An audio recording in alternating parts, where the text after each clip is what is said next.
Je vis dans une maison pleine de livres. J'ai des livres partout, dans l'atelier, dans le salon, des livres posés sur des tables, sur des meubles.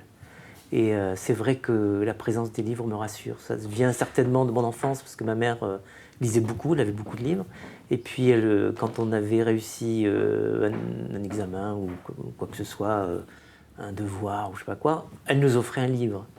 Donc, et je pense que ça doit venir de là. Mon amour des livres, d'avoir des livres que je n'ai même pas lus. J'ai des livres qu'on m'a offerts ou que j'ai voulu acheter et que je n'ai pas encore eu le temps de lire, ou que j'ai commencé, que j'ai laissé tomber. Mais j'y reviendrai, je sais que j'y reviendrai, je sais que les livres sont là, que je peux les ouvrir un jour ou l'autre, et donc c'est une présence rassurante, certainement. Voilà.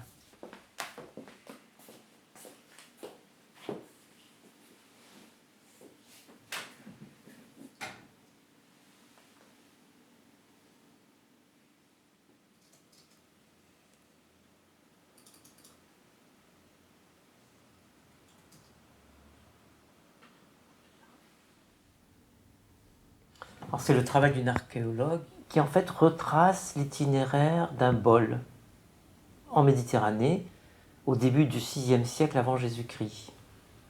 Et donc le bol est fabriqué sur la côte anatolienne, donc l'ancienne Grèce de l'Est. Donc ça part en bateau et ça se retrouve à côté de Marseille, sur le site de Saint-Blaise, sur le site gaulois.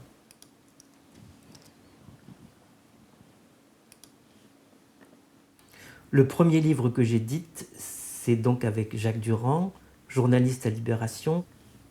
20 ans de chroniques qui sont parues dans Libé, et donc inédite en parution livre. Donc pourquoi Carnet taurin? Parce que Jacques a collectionné tous les carnets sur lesquels il a noté les corridas, etc. Donc il y a un nombre incalculable de carnets que j'ai pris en photo en tas, comme ça.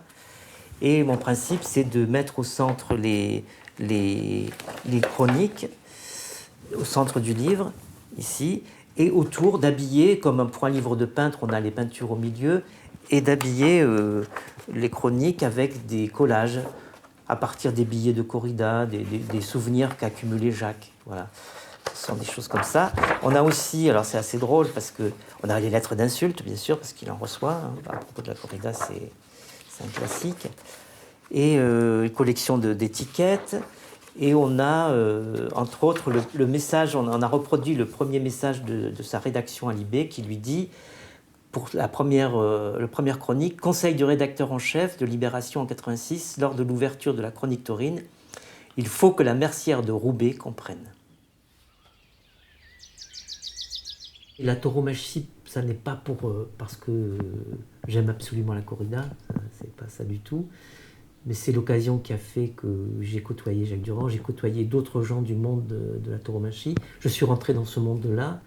Et ce qui, moi, m'attire là-dedans, c'est pas de faire des livres qu'on connaît classiques avec des photos de passes de tauromachie, des choses comme ça. C'est tout ce qui tourne autour de la littérature. La littérature, le romanesque, l'imaginaire, l'aventure, le voyage, entre guillemets, à travers ce monde-là, quoi.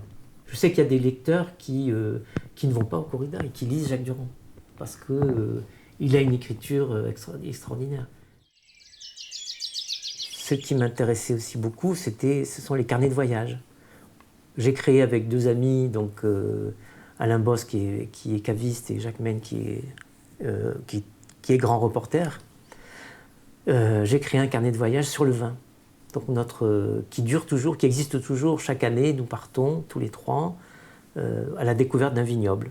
Donc le choix, on fait une sélection bien sûr, c'est-à-dire on veut y mettre des gens que Alain connaît plutôt bien, et toujours quand même avoir la présence d'une vigneronne, une ou deux d'ailleurs, d'un jeune vigneron. Donc on fait des recherches là-dessus, des gens qui sont prometteurs, donc pour ouvrir un peu le sujet là-dessus.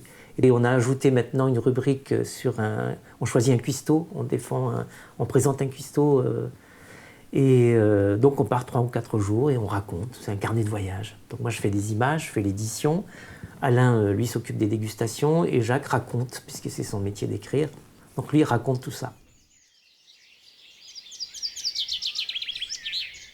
Chaque projet, je crayonne. Je fais toujours un chemin de fer, vous voyez, où je planifie un peu la couverture, l'intérieur, etc. Ça permet de voir un peu, d'avoir une vision globale de l'ensemble.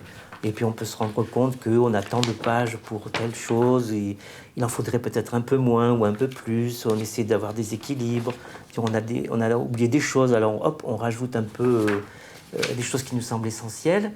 Là, ce sont ce qu'on appelle des chromalins, ce sont des épreuves de contrôle. Vous voyez, par exemple, sur une même image, on part du scan brut et on essaie après de voir avec des réglages un peu particuliers vers quoi on veut aller. Et surtout, on travaille aussi avec l'artiste qui a son mot à dire, bien sûr, par rapport à son original ou même à ce qu'elle a envie de voir en reproduction. La relecture aussi est importante, bien sûr la relecture orthographique, mais aussi ce qu'on appelle la relecture typographique. La reproduction de l'image, bien sûr, ça dépend du support, donc du papier.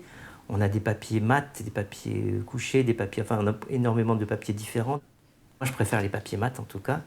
Et donc, une reproduction n'est bien sûr jamais l'égale d'un original. La ligne éditoriale s'est construite au fil de rencontres. Par exemple, nous avons édité un beau livre sur le flamenco, on a constitué une petite collection poésie avec flamenco et poésie, un auteur de Bordeaux, Ludovic Potier, et puis deux joueurs de rugby qui m'ont écrit en disant qu'ils avaient trouvé le livre superbe, vous voulez publier absolument avec moi. Donc c'était une espèce de conversation poétique sur le rugby, donc je trouvais ça formidable.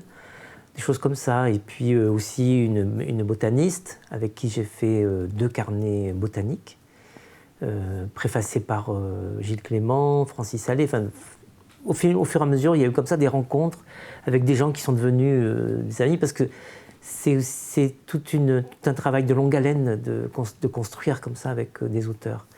Et puis jusqu'au jour où Bernard Bastide, qui connaissait bien Bernadette, et qui a travaillé longtemps avec elle, et qui l'a suivie, et qui a eu le privilège de pouvoir s'entretenir avec elle et a constitué comme ça toute une conversation sur ses films, sur son travail d'actrice, etc., etc. Et j'ai accepté de travailler avec lui. Les éditeurs refusaient de construire ce livre. Et donc nous avons fait ce livre avec Bernadette. Ça a duré 2 ans de travaux d'édition, éditoriaux, et pour obtenir un beau livre qui a eu 2 prix nationaux. Le prix de la critique de cinéma et le prix des journalistes de cinéma aussi. Je travaille avec un conteur qui est formidable, qui déborde d'imagination, qui s'appelle Pepito Matteo. Nous avons déjà publié un livre ensemble, et là, le défi, c'était de faire un livre un peu qui sorte de l'ordinaire, qui soit un objet. Donc lui a travaillé énormément, il a fait un conte qui est un polar, en fait des comptes à régler, et un deuxième livre qui l'accompagne, des règles à compter. Donc c'est quelqu'un qui joue là-dessus, sur les mots, etc. Alors le polar, c'est vraiment une histoire qui rebondit d'épisode en épisode, et la particularité, c'est qu'on a des renvois dans ce polar qui amènent au deuxième livre, qui rassemble, lui, par contre, des secrets, c'est une grille de lecture, des exercices sensoriels sur les images.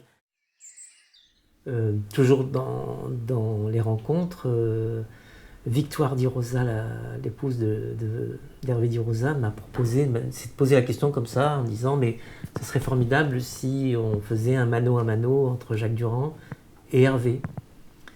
Et on s'est dit pourquoi pas, ouais, c'est une bonne idée. Ce sont des cahiers entiers qui n'ont pas été coupés.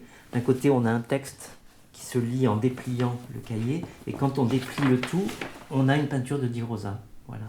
Donc on a plusieurs peintures comme ça qui vont se découvrir, et on trouvait ça bien sûr très amusant et très singulier à réaliser, quoi.